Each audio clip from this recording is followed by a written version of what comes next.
Telugu film ఇండస్ట్రీలో percentage panchayat కొనసాగుతోంది. Percentage విషయంలో తగ్గేదిలే అంటున్న తెలంగాణ ఎగ్జిబిటర్స్ ఇవాళ జరిగిన అసోసియేషన్ సమావేశంలో కీలక నిర్ణయం తీసుకున్నారు. ఎన్నిసార్లు చెప్పినా నిర్మాతలు పట్టించుకోవడం లేదన్న ఎగ్జిబిటర్స్ ఇక ఎంత మాత్రం ఓపిక పట్టబోమన్నారు. పెద్ద సినిమాకు కూడా పర్సంటేజ్ ఇవ్వాలంటున్న ఎగ్జిబిటర్స్ అది ఎంత ఇస్తారనేది తొందరగా తేల్చాలని డిమాండ్ చేస్తున్నారు. బట్ ఇప్పుడు కొంచెం ఎక్స్ట్రా అయింది. సరే పెద్ద సినిమా 2 months బ్యాక్ ఉండే అది ఇప్పుడు వచ్చింది. సరే ఓకే రైట్, అందరు పెద్ద మనుషులు అంటారు కదా ఏం సంగతి ఇట్లా మరి అని, సరే పెద్దని ఇడిసేద్దాము అందరం వేసుకుందాం. కానీ వీళ్ళు ఏం క్లారిటీ ఇస్తలేరు మాకు. ఇది నా వాయిస్ కాదు, ఇది టోటల్ తెలంగాణ ఎగ్జిబిటర్స్ అందరి దిక్కే నేను మాట్లాడుతున్నా as a general secretary of chamber. వాళ్ళు ఇప్పుడు ఏమంటారు అంటే, సార్ వీళ్ళు క్లారిటీ ఇస్తలేరు సార్, మళ్ళీ ఇదే పెద్ద తర్వాత మళ్ళీ టైం అడుగుతున్నారు 3 months, పెద్ద సినిమా ఎప్పుడు వస్తే అప్పుడు దానికన్నా బిఫోర్ చేస్తాము అని అంటారు. మా తెలంగాణ ఎగ్జిబిటర్స్ ఏమంటారు అంటే, సరే ఓకే మేము ఇంత చెప్తే కూడా మీరు ఇంటలేరు, మాకు పెద్ద సినిమా కూడా మాకు పర్సంటేజే కావాలి, పెద్ద సినిమా కూడా మాకు పర్సంటేజే కావాలి. అది 10% ఇస్తారా, 15% ఇస్తారా, 20% ఇస్తారా, అది కూర్చొని మాట్లాడదాం. అది మా డిసిషన్. మా తెలంగాణ ఛాంబర్ దిక్కెళ్ళి అందరి దిక్కెళ్ళి మేము మాట్లాడుతున్నాం. నిర్మాతల తీరుపై తీవ్ర అసంతృప్తి వ్యక్తం చేసిన ఎగ్జిబిటర్స్ పర్సంటేజ్ పై నిర్ణయాన్ని వాయిదా వేయడం సరికాదన్నారు. కావాలని డిలే చేస్తున్నారని ఆగ్రహం వ్యక్తం చేశారు. ఇప్పుడు ఆయుధం తమ చేతిలో ఉందని దాన్ని వదిలేస్తే మళ్లీ అవకాశం రాదని తెలంగాణ ఎగ్జిబిటర్స్ అభిప్రాయపడుతున్నారు. అందుకే ఏదో ఒకటి డిసైడ్ చేయాలని నిర్మాతలకు సూచించారు. ఇది కేవలం పెద్ద సినిమా సమస్య కాదంటున్న ఎగ్జిబిటర్స్ అవకాశం ఇస్తే చిరంజీవిని కలిసి తమ సమస్యలు చెప్పుకుంటామన్నారు. మరి తెలంగాణ ఎగ్జిబిటర్స్ నిర్ణయంపై నిర్మాతలు ఎలా స్పందిస్తారు అనేది ఇప్పుడు కీలకంగా మారింది.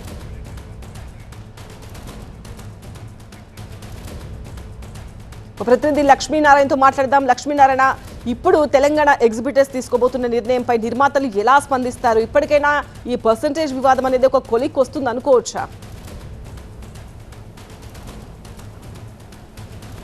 అంటే ఈ పర్సంటేజ్ విధానం గత 2 నెలలుగా చాలా కీలకంగా అన్ని సెక్టార్లో చాలా చర్చనీయాంశమైందని చెప్పుకోవాలి. దీనికి సంబంధించి ఫిలిం ఛాంబర్ ఒక కమిటీ వేయటము, ఆ కమిటీ ఒక నెల రోజుల్లో తన నివేదికను ఇస్తుందని చెప్పటము, ఇదంతా జరిగిపోయిన దశలో పర్సంటేజ్ విధానం తాత్కాలికంగా సమసిపోయిందనే పరిస్థితిలో ఈరోజు తెలంగాణ ఫిలిం ఎగ్జిబిటర్స్ అసోసియేషన్ అందరూ కలిపి మీటింగ్ పెట్టడము, ఆ మీటింగ్లో చాలా కీలక వ్యాఖ్యలు చేశారు. అంటే ఇప్పటి వరకు కమిటీలో మాకు 2 దఫాలుగా మీటింగ్ జరిగింది. 2 దఫాల్లో మొదటిసారి జరిగినప్పుడు ఒక 3 వారాల్లో దీనికి సంబంధించిన ఒక రూట్ మ్యాప్ను క్లియర్ చేసుకొని ఒక పర్సంటేజ్ని సెట్ చేసుకుందామన్నారు. రెండో మీటింగ్లో దీన్ని జూన్ ఎండింగ్కి వరకు దీనికి కాలపరిమితి నిర్ణయించుకుందామని అన్నారు. అని అలా చెప్పడంతో ఈ నిర్మాతలు చెప్పిన వ్యాఖ్యలకి ఈ ఎగ్జిబిటర్స్ బాగా హర్ట్ అయ్యి ఎగ్జిబిటర్స్ అసోసియేషన్ అంతా మీటింగ్ పెట్టుకున్నారు ఈరోజు. ఆ మీటింగ్లో వాళ్ళు కీలకంగా తీసుకున్న నిర్ణయం ఏంటంటే, ఇప్పటి వరకు పెద్ద సినిమాని వదిలేసి మిగిలిన సినిమాల నుంచి తీసుకుందామనే ఒక ధోరణిలో కొంతవరకు వెయిట్ చేశాము. కానీ ప్రస్తుతం పరిస్థితి ఈ పరిస్థితిని గనక మేము చేజార్చుకుంటే భవిష్యత్తులో ఏ సినిమాకు కూడా వీళ్ళు ఇంకా పర్సంటేజ్ సిస్టమ్ని కొనసాగించే అవకాశాలు ఉండవు.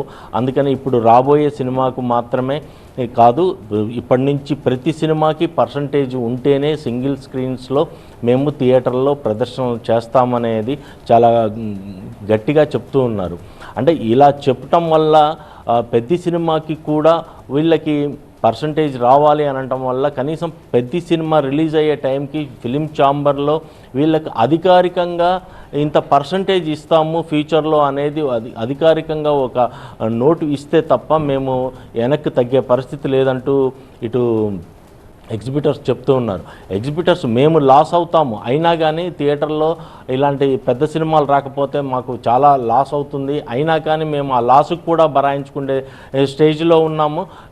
ఈ పర్సంటేజ్ విధానాన్ని ఇప్పుడు కనుక మేము చేజార్చుకుంటే మా చేతిలో ఉన్న ఆయుధాన్ని పక్కన పెడితే ఇంకా భవిష్యత్తులో ఎప్పుడూ వచ్చే అవకాశం ఉండదని అంటూ తెలంగాణ ఎగ్జిబిటర్స్ అసోసియేషన్ నిర్వర్ధంగా చెప్పింది. రైట్ లక్ష్మీనారాయణ. ఫ్యూచర్ సిటీపై సరికొత్త రాజకీయ రగడ మొదలైంది. తాము అధికారంలోకి వస్తే ఫ్యూచర్ సిటీని రద్దు చేస్తామన్న హరీష్ రావు వ్యాఖ్యలు చర్చనీయాంశంగా మారాయి. తాము అధికారంలోకి వచ్చాక ఫ్యూచర్ సిటీని రద్దు చేసి ఆ భూముల్లో యథావిధిగా ఫార్మా సిటీని ఏర్పాటు చేస్తామన్నారు. ఒక జిమ్మిక్స్ లేదా ఫార్మాసిటీకి వి నీడ్ ఇన్ఫ్రాస్ట్రక్చర్. ఫార్మాసిటీ వచ్చినప్పుడు అక్కడ ఎడ్యుకేషన్ ఉండాలి, ఫార్మాసిటీ వచ్చినప్పుడు అక్కడ హౌసింగ్ ఉండాలి, ఫార్మాసిటీ వచ్చినప్పుడు బేసిక్ ఉండాలి అనే పేరు మీద ఇవన్నీ తెచ్చే ప్రయత్నం చేస్తున్నారు. కానీ అది 75 నుండి ఇది 25. కానీ ఇప్పుడు 25 ఫార్మా పెట్టి 75 తీసుకొస్తామని ఒక రియల్ ఎస్టేట్ వ్యాపారం చేద్దామని ఆలోచిస్తా ఉన్నారు. రేపు బీఆర్ఎస్ వచ్చిన తర్వాత వీళ్ళ ఫ్యూచర్ సిటీ అన్ని రద్దు చేస్తాం. రాష్ట్ర అభివృద్ధిని అడ్డుకునేలా బీఆర్ఎస్ వ్యవహరిస్తోందని ఆరోపించారు మంత్రి శ్రీధర్ బాబు. బీఆర్ఎస్ బ్లాక్మెయిల్ రాజకీయాలు చేస్తోందన్నారు.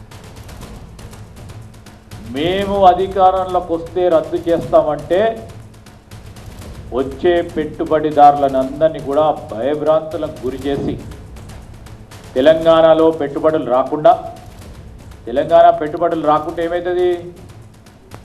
పరిశ్రమలు ఏర్పాటు కావు. తద్వారా ఎవరికి అన్యాయం చేస్తున్నట్టు?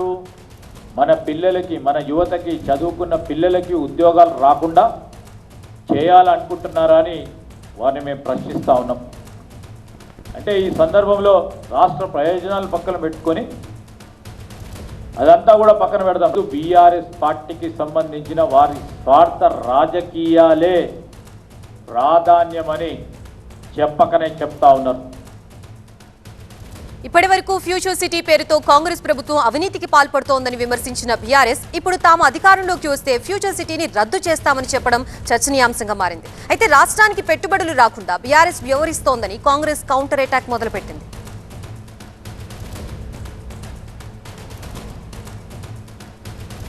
ఇదే అంశానికి సంబంధించి మనకి పూర్తి అప్డేట్స్ అందించడానికి మా ప్రతినిధి ప్రభాకర్ సిద్ధంగా ఉన్నారు. ప్రభాకర్, బీఆర్ఎస్ మాజీ మంత్రి హరీష్ రావు అమెరికాలో చేసిన వ్యాఖ్యలపై తెలంగాణ రాజకీయాల్లో దుమారం రేగుతుంది. ఫ్యూచర్ సిటీ కాదు, అది ఫార్మా సిటీ, మేము వచ్చాక ఫ్యూచర్ సిటీని రద్దు చేస్తామంటూ యుఎస్లో ఒక ప్రైవేట్ ప్రోగ్రాంలో హరీష్ రావు మాట్లాడారు. దానిపైన తెలంగాణ కాంగ్రెస్ చాలా తీవ్రంగా స్పందించింది. మంత్రి పొంగులేటితో పాటుగా మంత్రి శ్రీధర్ బాబు, పిసిసి చీఫ్ మహేష్ కుమార్ గౌడ్, మిగతా నేతలంతా కూడా స్పందించారు. ఫ్యూచర్ సిటీ తెలంగాణకు తలమానికం కాబోతుంది. ఫ్యూచర్ సిటీలో అన్ని అంగులతో నిర్మిస్తున్నాం. సో దాన్ని ఓరోలేకనే అది ఫార్మా సిటీ అంటూ దాన్ని రద్దు చేస్తామంటూ హరీష్ రావు మాట్లాడుతున్నారనేది కాంగ్రెస్ ప్రధానంగా ఆరోపిస్తుంది.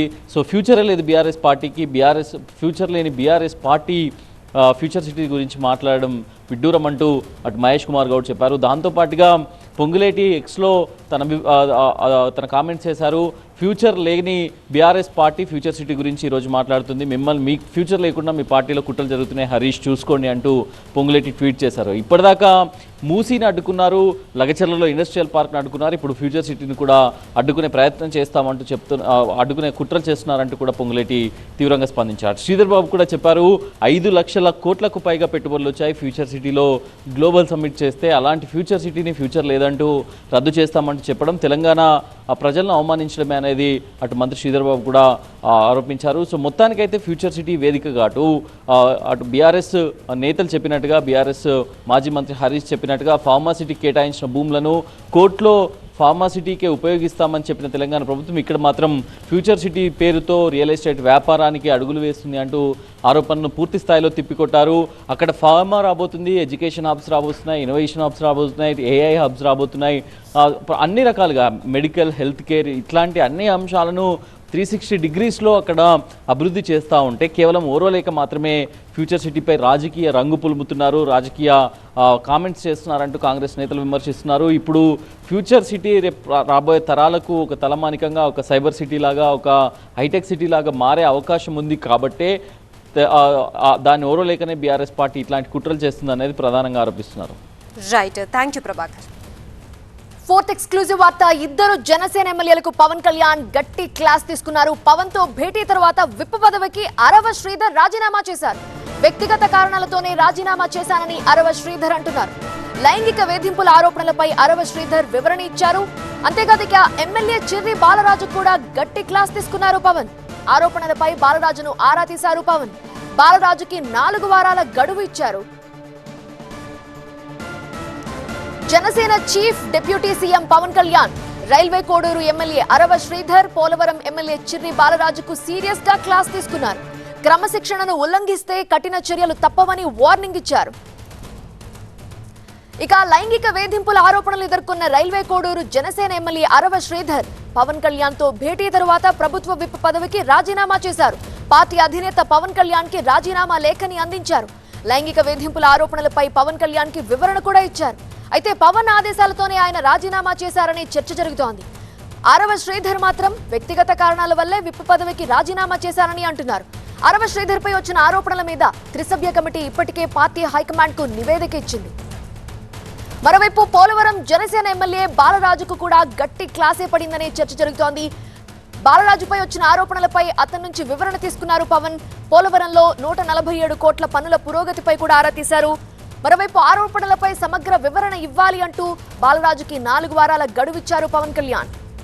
సో క్రమశిక్షణ చర్యలు తీసుకోవడానికి రెడీ అయిపోయారు జనసేన నేత అనేది క్లియర్ గా అర్థమవుతుంది. మరిన్ని వివరాలు అందించడానికి మా ప్రతినిధి ఈశ్వర్ సిద్ధంగా ఉన్నారు. ఈశ్వర్, జనసేన నేత అలాగే డిప్యూటీ సీఎం పవన్ కళ్యాణ్ చాలా సీరియస్ గా రియాక్ట్ అవుతున్నట్లుగా మనకు అర్థమవుతోంది. సో జనసేన పార్టీ వర్గాల్లో ఎలాంటి చర్చ జరుగుతోంది? అరవ శ్రీధర్ పై ఒక నివేదిక కూడా ఇచ్చారంటున్నారు. ఆ నివేదికలో ఏముంది?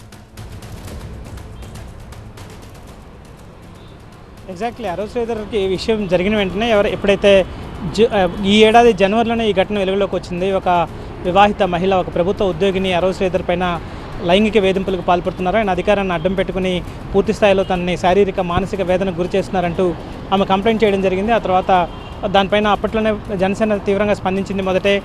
మొదటలోనే ఆయన పార్టీ కార్యక్రమాలకు దూరంగా ఉండాలంటూ ఆదేశించింది. ఆ తర్వాత 3 మెన్ కమిటీని వేసింది. 3 మెన్ కమిటీ ఒక రిపోర్ట్ ఇచ్చింది. ఆ తర్వాత పవన్ కళ్యాణ్ బిజీగా ఉండడం, ఆయన అనారోగ్య సమస్యలతో కొంతకాలం పార్టీ కార్యక్రమాలకు దూరంగా ఉండడం, కేవలం ప్రభుత్వ కార్యక్రమాలకు మాత్రమే పరిమితం అవడంతో కొంత ఆలస్యం అయితే వచ్చింది. అయితే ఇటీవల కాలంలో ఆయన పార్టీ కార్యక్రమాల మీద దృష్టి పెట్టారు. ఇటీవల కాలంలో ఆయన పార్టీ సభ్యత్వాన్ని చేసిన క్రియాశీలక కార్యకర్తలతో కూడా సమావేశం ఏర్పాటు చేసుకుని ఆ రోజు కూడా ఆయన చెప్పడం జరిగింది. ఇకపైన పూర్తిగా పార్టీ పైన దృష్టి కేంద్రీకరిస్తారని. ఈ నేపథ్యంలోనే ఈరోజు ఆయన ఇద్దరిని పిలిపించారు. అరవ శ్రీధర్ వ్యవహారం గత 5 నెలలుగా ఆంధ్రప్రదేశ్ రాష్ట్ర రాజకీయాల్లో నిరంతరం చర్చించే ఒక అంశంగా మారింది. ఒక వివాదాస్పద రాజకీయ అంశంగా మారింది.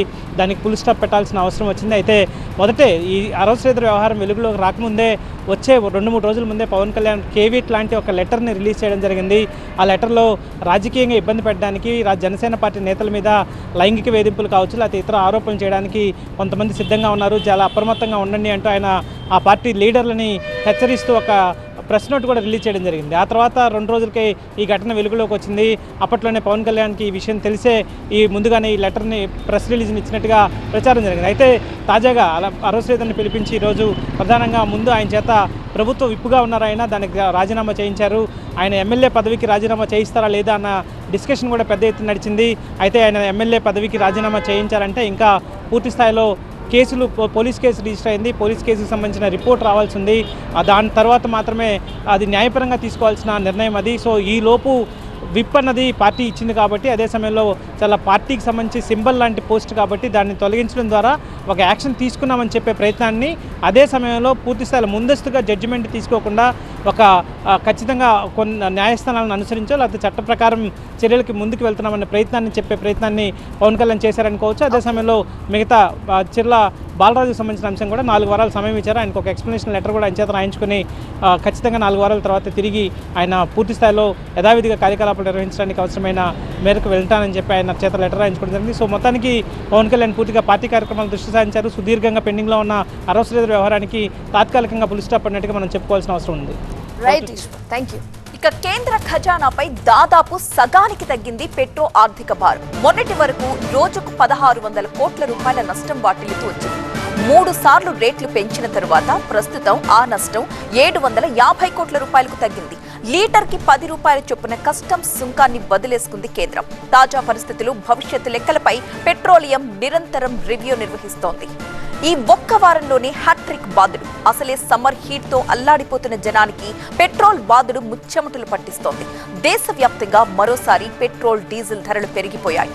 ఈ వారంలో ఇది 3వసారి. ఈ రోజు ఉదయం 6 గంటలకు బంకులకు వెళ్లిన వారు ఒక్కసారిగా షాక్ అయ్యారు. లీటర్ పెట్రోల్ పై మళ్లీ 87 పైసలు, డీజిల్ పై 91 పైసలు పెంచి కనిపించింది.